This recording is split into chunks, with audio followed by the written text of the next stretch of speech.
मित्रांनो, ठरलं तर मग या मालिकेच्या आजच्या एपिसोडच्या दुसऱ्या भागामध्ये आपण पाहणार आहोत. अर्जुन सर्व पत्रकारांना जोराने आऊट असं ओरडतो आणि परत सायली आणि मधुभाऊंच्याकडे बघून परत पत्रकारांच्याकडे बघतो आणि तुम्हाला नाही ऐकू आलं का? तुमच्यामुळे माझ्या बायकोला इथे त्रास होत आहे आणि म्हणून प्लीज गेट लॉस्ट असं बोलतो. आणि आज तुम्ही जर्नलिझमची हद्द पार केलेली आहे आणि तुम्ही जर आत्ताच्या आत्ता इथून नाही निघालात ना, तर उद्या तुमच्यावरती इतक्या केसेस असतील की पुढची 10 वर्ष तुम्ही जेलमधून बाहेर पडू शकणार सुद्धा नाही असं सांगतो. आणि तुम्ही हे ऐकलेलं आहे का? निघा इथून असं जोराने परत ओरडतो. तर तेव्हा ते सर्व पत्रकार काही न बोलता तिथून निघून जातात आणि अर्जुनला त्या रूपात बघून सायली मात्र त्याच्याकडे अभिमानाने बघत असते. तर इकडे प्रिया मात्र आगीत तोल ओतायचं काम करतच असते. आणि मी म्हणाले होते ना की अर्जुनच्या त्या चाळीमध्ये रोज जातो, काय वेडा आहे का तो असं बोलत असते. आणि आता हे सर्व मीडियामध्ये प्रसरणार की अर्जुन सुभेदार सुद्धा चुकलेला आहे आणि त्याने सायलीसोबत कॉन्ट्रॅक्ट ठेवून सायलीला याच्यामध्ये अडकवलेलं आहे असं बोलू लागते. तर तेव्हा पूर्णा आजी आता इतक्या वर्ष मिळवलेलं नाव आता या लोकांच्यामुळे मातीमोल होणार का असं म्हणते. तर तेव्हा प्रिया पण अर्जुन अजून सुद्धा तिकडे जातो ना, हाच आपला मोठा प्रॉब्लेम आहे असं म्हणते. आणि मोबाईल कल्पनाच्या हातामधून परत काढून घेऊन आता मला हे बघवतच नाही, अर्जुनने हे सगळं काय करून ठेवलेलं आहे असं म्हणते आणि नाटक करत तिथून निघून जाते. तर तेव्हा कल्पना पूर्णा आजीला अर्जुनचा हा हट्टीपणा कधी संपणार आहे असं बोलते. तर तेव्हा पूर्णा आजी आपल्याला इतक्या वेदना होत आहेत ना, मग तन्वीला किती त्रास होत असेल, आपण तिला याच्यामधून बाहेर सुद्धा काढू शकत नाही ना असं म्हणते. तर तेव्हा कल्पना तन्वीला आपण ओळखण्यामध्ये उशीर केला ना, त्याचीच आपण शिक्षा भोगत आहे असं बोलू लागते. तर इकडे चाळीमध्ये अर्जुन आपली मान खाली घालतो आणि आपले हात जोडून मधुभाऊंना आय एम सॉरी मधुभाऊ, आज माझ्यामुळे तुम्हाला नको नको ते ऐकावं लागलं असं म्हणतो. आणि खरं तर मीडियापर्यंत या गोष्टी पोचायलाच नको होत्या असं म्हणतो, पण ते खूप चुकीचं पोचलेलं आहे त्यांच्यापर्यंत. का कोणी मुद्दामून फीड केलेलं आहे ते हे मी शोधून काढेनच मधुभाऊ असं बोलतो. तर तेव्हा मधुभाऊ झाली का तुझी सगळी नाटकं करून असं बोलतात. आणि समाज काय बोलेल या भीतीपोटी आजपर्यंत मी तुझ्यासोबत नीट वागत आलो आणि माझ्या मनात नसताना सुद्धा मकर संक्रांतीच्या कार्यक्रमामध्ये तुला सहभागी सुद्धा करून घेतलं, पण याच्यापेक्षा अजून काय धिंडवडे निघणार आहेत असं बोलतात. आणि माफी मागण्यासाठी तोंड सुद्धा उघडू नकोस तुझं असं बोलतात. आणि सगळ्यांना बघा या माणसाचा खरा चेहरा आहे हा असं बोलतात. तर तेव्हा सर्व चाळकडी त्याच्याकडे आश्चर्याने बघू लागतात. तर तेव्हा मधुभाऊ तुम्ही त्याला गुणी समजत होता ना, पण हा तर असं म्हणत असतात. तर तेव्हा एक जण हा तर राक्षसच निघाला ना असं बोलतो. तर तेव्हा दुसरा एक जण आपल्या चाळीमध्ये तर सभ्य लोक राहतात ना, पण आज याच्यामुळे आपल्या चाळीतल्या मुलीवरती चिखल फेकला गेला असं बोलतो. तर तेव्हा चक्क मधुभाऊ सायलीला अर्जुनच्या दिशेने ढकलतात. तर तेव्हा सायली अर्जुनला जाऊन धडकते आणि तेव्हा ते दोघे एकमेकांच्याकडे बघू लागतात. तर तेव्हा मधुभाऊ आजपर्यंत तुमच्या दोघांचं काय चाललेलं आहे हे मला दिसत नाही असं नव्हतं आणि मला मूर्ख समजू नका असं बोलतात. आणि सायलीला आता इथून निघायचं आणि सरळ स्वयंपाकघरात जाऊन बसायचं असं म्हणतात. आणि बाहेरच्या खोलीमध्ये पाऊल सुद्धा ठेवायचा नाही आणि खिडकीमधून तर मुळीच वाकून बघायचं नाही असं म्हणतात. तर तेव्हा सायली घाबरून अर्जुनकडे बघते. तर तेव्हा मधुभाऊ अचानकपणे अर्जुनचा हात पकडतात आणि अर्जुनला तुझं तोंड सुद्धा इथे परत दाखवायचं नाही असं म्हणून त्याला खेचत बाहेरच्या दिशेने घेऊन जाऊ लागतात. आणि तेव्हा सायली मधुभाऊंच्या हाताला पकडते आणि त्यांना थांबवायचा खूप प्रयत्न करत असते. तरी सुद्धा मधुभाऊ मात्र अर्जुनला खेचत बाहेर घेऊन जातच असतात. तर तेव्हा सायली खूपच जोराचे प्रयत्न करू लागते आणि मधुभाऊंचा हात सोडवत असते.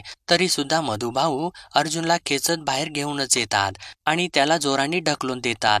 तर तेव्हा अर्जुन जाऊन रस्त्यावरती पडतो. तर तेव्हा मधुभाऊ आता जर तू चाळीत आलास ना, तर मी पोलिसांनाच बोलवीन असं म्हणतात आणि माझा आणि माझ्या मुलीचा मानसिक छळ करत आहेस अशी तक्रार करीन होईन असं बोलतात आणि मानसिक छळाची शिक्षा किती असते हे तुला चांगलेच माहिती आहे ना असं बोलतात. तर त्यामुळे आता तू इकडून निघायचं आणि या चाळीकडे फिरकायचं सुद्धा नाही असं ओरडतात आणि सायलीला मागे ढकलून चाळीचा मेन गेट बंद करतात. तर तेव्हा अर्जुन बाहेरून त्यांच्याकडे बघतच असतो आणि सायली आपला हात बाहेर काढते आणि अर्जुनकडे बघून रडत असते. तर तेव्हा मधुभाऊ तिला आतमध्ये खेचतात आणि घराच्या दिशेने घेऊन जाऊ लागतात.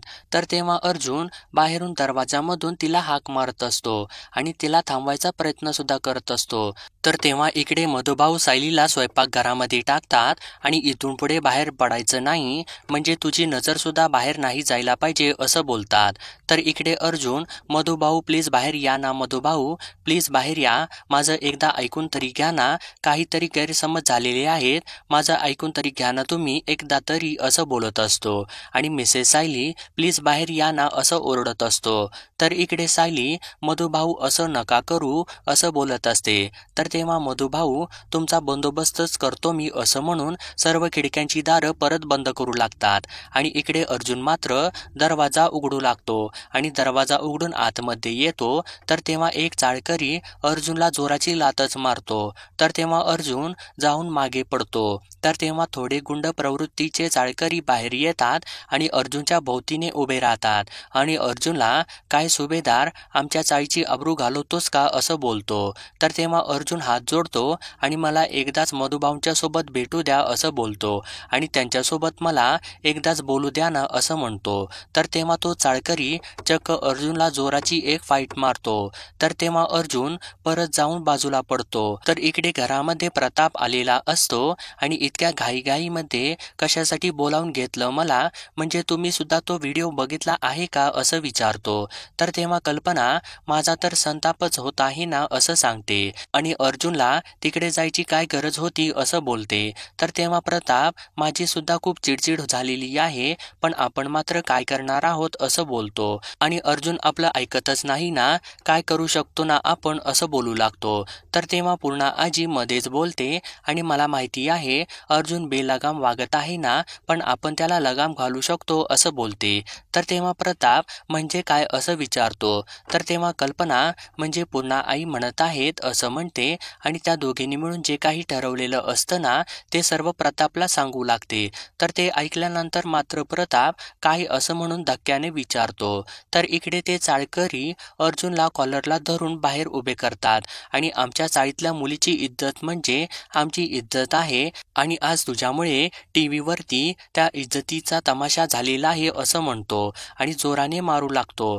तर तेव्हा दुसरा चाळकरी सुद्धा, सायलीला फसवलेला आहेस ना तू आणि आम्हाला सुद्धा फसवलेला आहेस, तुला सरळ करायलाच पाहिजे, पोलीस कशासाठी पाहिजे त्याला, आम्हीच सरळ करतो ना तुला असं म्हणून मारत असतो.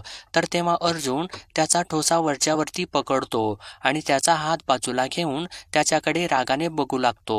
तर इकडे प्रताप कल्पनाला, अर्जुनने तुला सांगितलेलं आहे ना त्याला तन्वीसोबत लग्न करायचं नव्हतं म्हणून त्याने कॉन्ट्रॅक्ट मॅरेज केलं आणि तरीसुद्धा तुम्ही असा विचार कसं काय करत आहे असा प्रश्न करतो. तर तेव्हा कल्पना, अर्जुनने तेव्हा मूर्खपणा केलेला होता म्हणून त्याला अजून सुद्धा तसंच वागू द्यायचं आहे का असं बोलते. तर तेव्हा पूर्णा आजीला धक्काच बसतो आणि पूर्णा आजी म्हणजे अर्जुनच्या कॉन्ट्रॅक्ट मागे हे कारण होतं का असं विचारते. तर तेव्हा कल्पना, पण मी त्याची आई आहे ना, म्हणून त्याचं सुख जास्त कशात आहे हे त्याच्यापेक्षा जास्त मला कळतं आणि त्याने तेव्हा तन्वीला नाकारलेलं होतं ना, त्याची खूप वाईट परिणाम आपण भोगलेले आहेत ना, पण आत्ताची परिस्थिती सगळ्या बाबतीतच वेगळी आहे ना असं सांगते. तर तेव्हा प्रताप, मला तुमचं म्हणणं पटत आहे, पण तरीसुद्धा मला असं वाटत आहे की इतक्या महत्त्वाच्या गोष्टीत आपण घाई नको करायला असं बोलतो. तर तेव्हा पूर्णा आजी, 20-22 वर्ष थांबलेले आहे मी, अजून किती थांबायचं असं विचारते. तर तेव्हा कल्पना, आणि आपल्याला आपल्या मुलाला योग्य मार्गावरती आणायचं असेल ना तर आपल्याला घाई करावीच लागणार आहे. आज मीडियाच्या समोर आपली बदनामी झाली, उद्या आणखी काही सुद्धा होईल, मग आपण फक्त हे व्हायची वाटच बघत बसायची का? आणि तुम्ही आत्ताच्या आत्ता रविराज भाऊंना फोन करा असं सांगते आणि पूर्णा आजी सुद्धा तसंच बोलू लागते. तर तेव्हा प्रताप तयार होतो आणि करतो मी फोन असं म्हणून मोबाईल घेतो आणि रविराजला फोन लावतो. तर इकडे अर्जुन, मी तुम्हाला परत परत सांगत आहे, काहीतरी गैरसमज झालेला आहे, प्लीज मला एकदा भेटू द्या मधुभाऊंना असं म्हणून स्वतःला सोडवून घेतो आणि गेट उघडू लागतो. तर तेव्हा ते सर्वजण परत अर्जुनला मागे खेचतात आणि तेव्हा तो चाळकरी, तुला आम्ही चांगला माणूस समजत होतो आणि तू त्या सायलीचा गैरफायदा घेतलास आणि तुझं काम झाल्यानंतर तिला घरी पाठवून दिलंस का असं म्हणतो. तर तेव्हा अर्जुन, तुम्ही मूर्ख आहे का, माझं लग्न झालेलं आहे असं म्हणतो. तर इकडे मात्र सायली आपले डोळे पुसते आणि मधुभाऊंना, मधुभाऊ तुम्ही तेच मधुभाऊ आहे ना ज्यांच्यावरती मी माझ्या सख्या वडिलांच्या पेक्षा जास्त प्रेम केलं, ज्याने रस्त्यावरून उचलून मला घर दिलं आणि सगळ्यात महत्त्वाचं म्हणजे प्रेम दिलं मला आणि नवीन आयुष्यसुद्धा दिलं, आणि आज तेच आयुष्य तुम्ही मातीत का लोळवत आहे मधुभाऊ असा प्रश्न करते. तर तेव्हा मधुभाऊंना धक्काच बसतो. तर मित्रांनो, पुढील भागामध्ये आपण पाहणार आहोत अर्जुनवरती हमला करणाऱ्या चाळकऱ्यांना अर्जुन एक एक करून मारू लागतो. तर तेव्हा सायली मधुभाऊंना कन्व्हिन्स करून बाहेर घेऊन येत असते आणि अर्जुन मारामारी करत असलेलं बघून अर्जुन अशी त्याला हाक मारते. तर तेव्हा अर्जुन तिच्याकडे बघतो, इतक्यात ते चाळकरी अर्जुनला परत मारू लागतात.